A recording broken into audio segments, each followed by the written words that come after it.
that affected me and my feelings of the memories that I had, which brought me where I am today as an adult.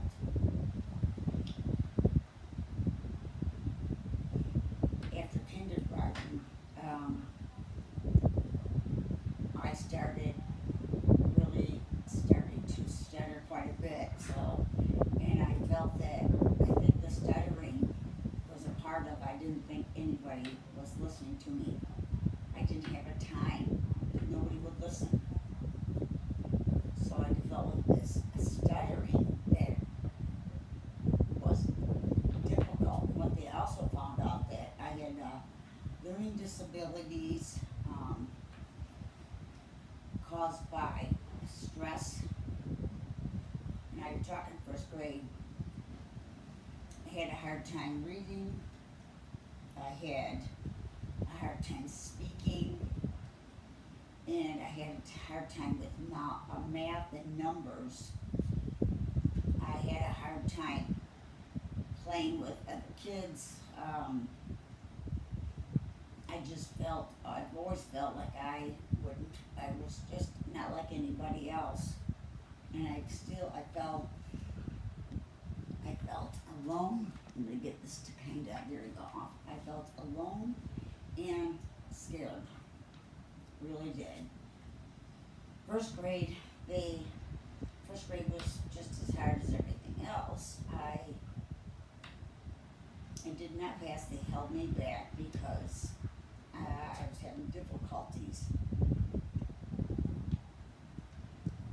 And kindergarten and first grade were kind of just a blur to me.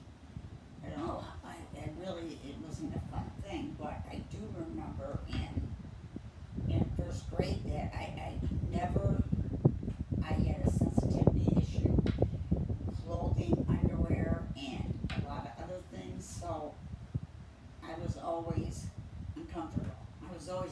Not only just the way I spoke, but I was just uncomfortable. Clothing, anything that would irritate me was just about everything. So, like I said, I did somewhat have a few good times when I was growing up. There were things that I remember, like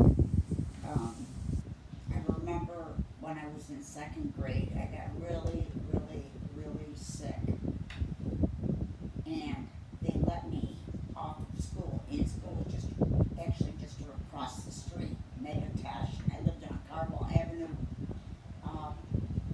But I remember going home, and I got myself in. My mom was gonna meet me there, but I sat in the living room. We had this porch that was converted into a room, looking out the windows and just crying. Crying sadness, just such a deep sadness. It was like nothing. It wasn't like a little boo-hoo. It was pain. So when my mom got home, I remember the joy I felt while she was home. She made me a lemon pudding.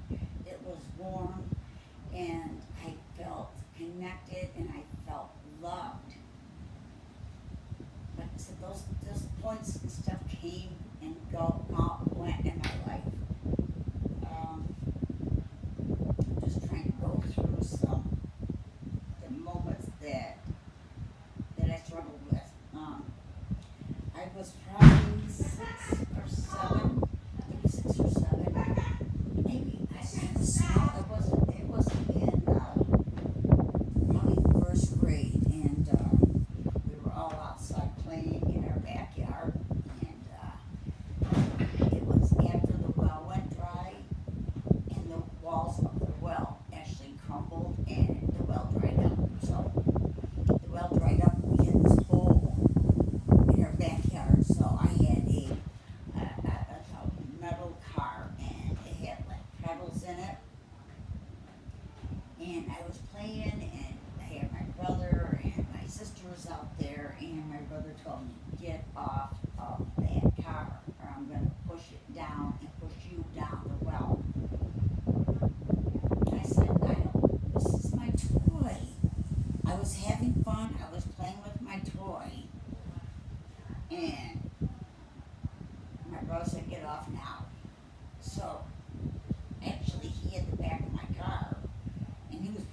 towards that well. This is a little kid. I mean, this is I'm a little kid, okay? And guess what? He pushed it down the well. I believe he was angry and he was feeling something of pain himself. But again, these moments for a little kid, I don't think I was much past first grade when it happened. It's tragic for a little kid. And I also remember, we had that outdoor toilet, and if you had to go to the bathroom at night, somebody had to turn the light, and I'm a little kid, so they had to turn the light on, and then I go to the bathroom, come back. Well, what they did is they turned the light off, and they locked the door.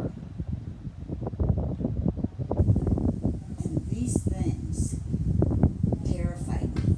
I was terrified. I mean, it was like one terror after another, and you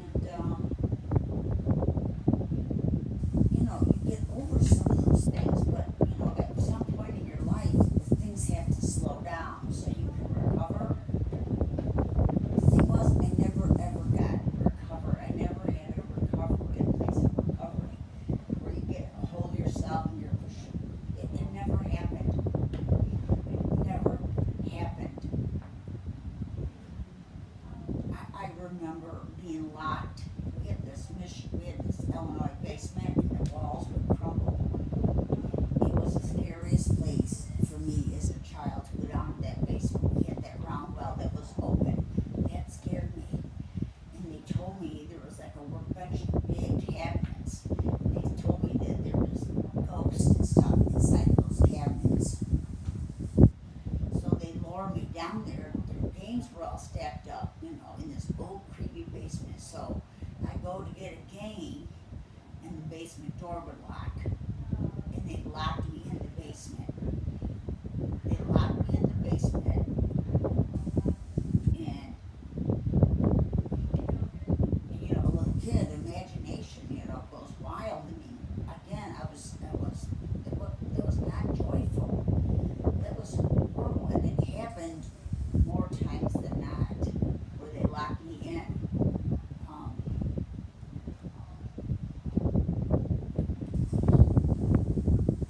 I remember when I was also a kid, my brother, I broke my arm. I actually fell out of a tree, a weeping willow. I was playing, and I broke my wrist. It was just hanging right there. So my brother didn't want me to.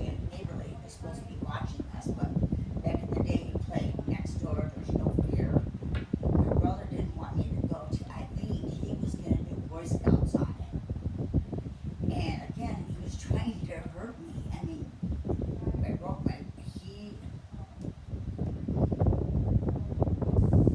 So, I just want to give you a synopsis of what happened that set me scared. That really made me feel frightened. I do remember I had Susie and Shelley next door. They were pretty good girls. I mean, I actually had a couple young girls that I played with, which is Eileen's daughters that watched after us while Mom was working in the summer. And I remember not wanting to wear anything on my bottom half. It felt unnatural, and it felt weird to have, underwear on and stuff like that.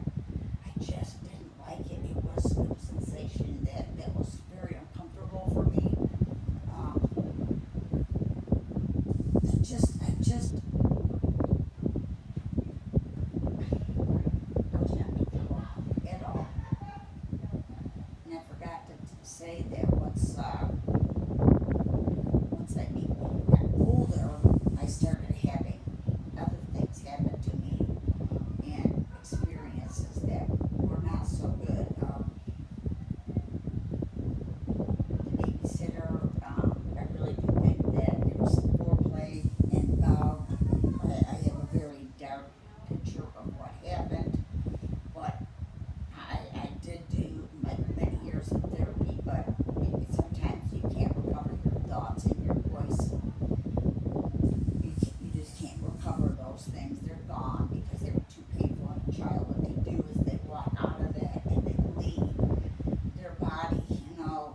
that they can handle life. Otherwise, it's like a mechanism of safety. So they go somewhere. Well, I'm pretty sure that happened. I'm very, very sure. My mom, my brothers and sisters, my sister, older sisters, and my brother Lawrence. He was only in the house for probably for the first 4 years of my life, and he was much older. He went to Vietnam. Rita was much older than Lawrence, and she got married. And Sandy, the same. And the only kids that were left in the house were Mark and Marion. So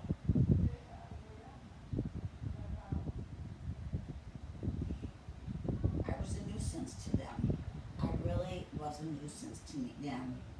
They wanted nothing to do with me, and they had a lot of pain from their dad never coming back. So my dad's gone, and they took out all their pain on me, which, like I said, you can take so much, but you have to have time to recover from something. But if you don't have that breathing point, you really never, it's fear all the time, you never ever recover. So my mom, she had a couple of different boyfriends after my dad died. Howard was one of them, and they'd go fishing. Howard had a place off the Mississippi, and so my mom, all the kids would go with her, with Howard and his kids. I was the baby, and they just tied me up to a tree like a wild Indian so I couldn't drown. But that was their way of keeping me safe. But I was like strapped onto a tree, Again, they all had their fishing places, and I was again left alone. You can't take a baby and wrap them around the tree like that. I know that they had their best, but they did. They never ever knew me and how I felt, and these things that happened were rough on me. And then I remember getting up untied from the tree, and I wanted to find my family because I'm alone. And so I went ahead, and there was like stones and wood steps to the boat, a pontoon boat. Nobody was on it, but I went, and I actually fell in, and I almost drowned because in the Mississippi it's muddy. So I hung on to the pontoon and started screaming. And of course they got me out and yada yada yada. But being tied up like that, and I was also tied up in on the clothesline, and to the picnic table so I could play, so Mom could get some work done, because I'd wander off as you do. Again, I was always isolated, always. I'm going back a little bit because I'm going back and forth, because that was still, and I was kindergarten. It's right after my dad died. There was no father involved, and so things changed. So, like I said, my mom, I think about 5 years later, and she seemed to be a pretty nice guy. His name was Randall Fisher. And Randall Fisher was the old German authority. He reminded me of Archie Bunker. He was very prejudiced, he was opinionated, and he wasn't just a German figure, mean and strict. So, long story short, my mom was proposed to by Randall, and she had us all together and let us know that this is where she was going to do. And so they married, and it must have been maybe 12, 11, 12. And it was Marion, Mark, and myself. So Mary and I shared a bedroom. Mark had his bedroom, and both Mom and Dad had, Mom and Randy had their bedroom. Well, Randy didn't like kids. He married this woman with all these kids and a little kid. He didn't like him at all. He had no patience, no tolerance. They should be seen but not heard. So, when I went to the living room to watch TV, I had to sit down just like this, so gentle. I had to come down and I had to sit still, and I couldn't make any noise because he was watching TV. So this was our family life. And I don't dare touch the TV. I don't dare touch the stereo. I don't dare go to the refrigerator. I don't dare use the telephone.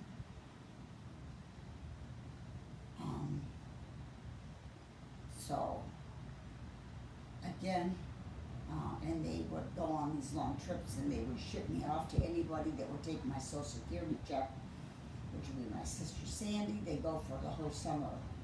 So again, I was dropped off somewhere because definitely I wasn't wanted again. I didn't fit what? I didn't fit into the plan.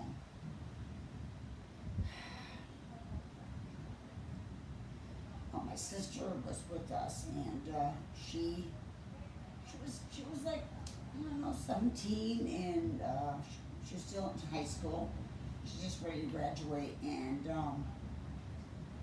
she went out with her boyfriend, but her boyfriend passed out, drunk. She wasn't, and that nothing happened. She couldn't get home, and she was scared to death to call because it wasn't that easy.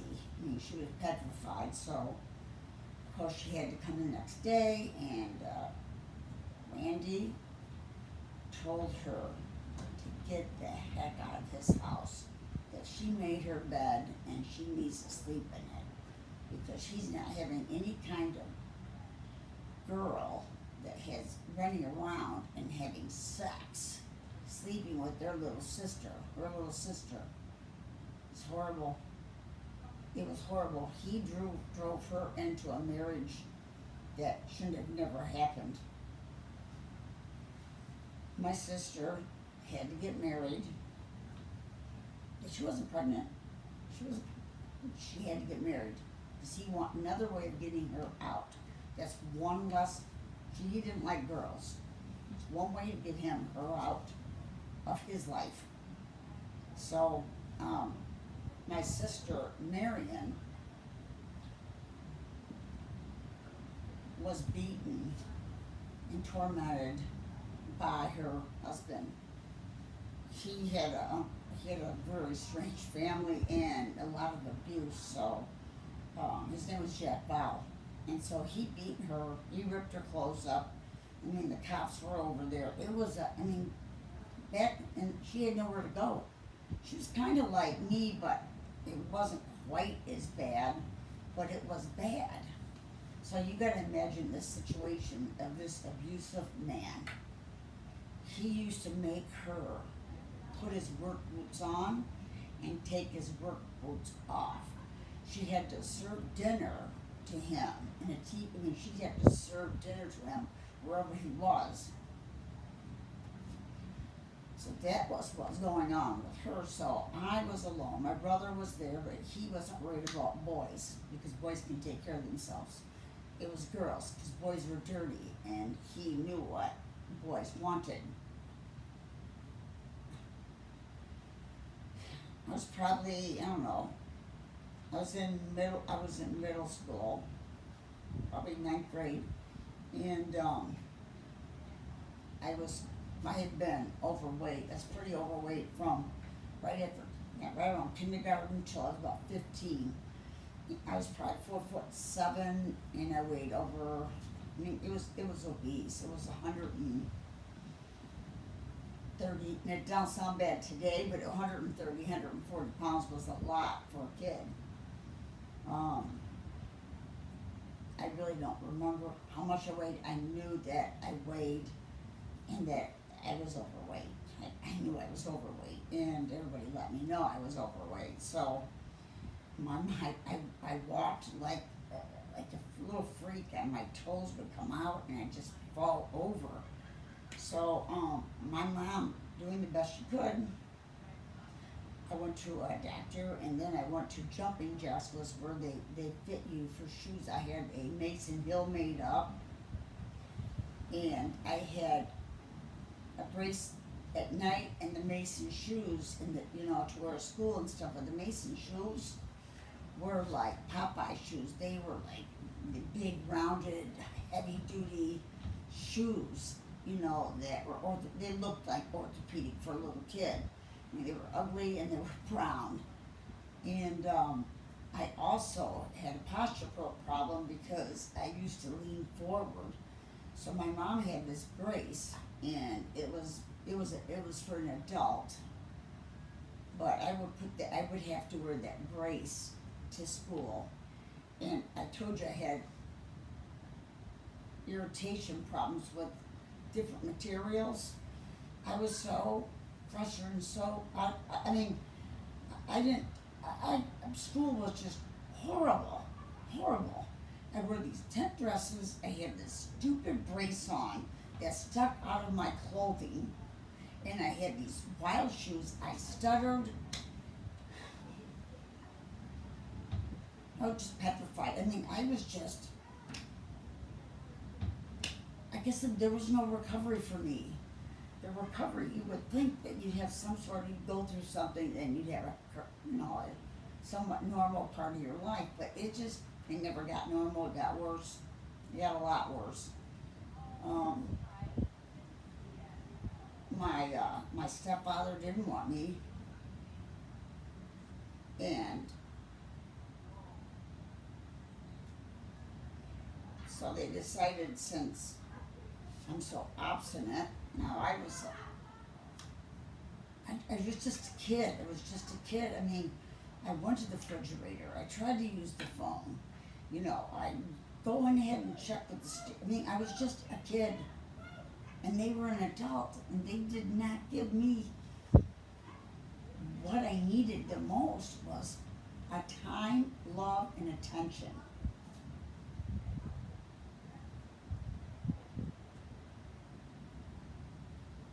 My mom would call the minister in. She called. I had therapy. I had therapy from the age of about 4 after my dad died until probably to the age of when I moved out, and then I went for therapy for probably another 20, 25 years. So here I am. I'm struggling. I'm struggling with belonging. I'm struggling with my voice. I'm struggling with my soul. I'm in pain. I'm in a lot of pain, and it just ruined me. And there came a point where I got sick. So, way overweight. Not belonging in my household. I had to basically. They got me a little TV, so I would just stay in my room.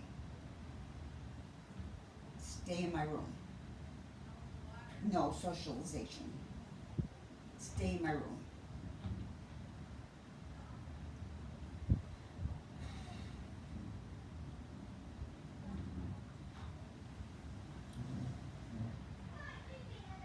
Well, I was overweight and had heart issues, and the boys came. So, there's boys, and we all have these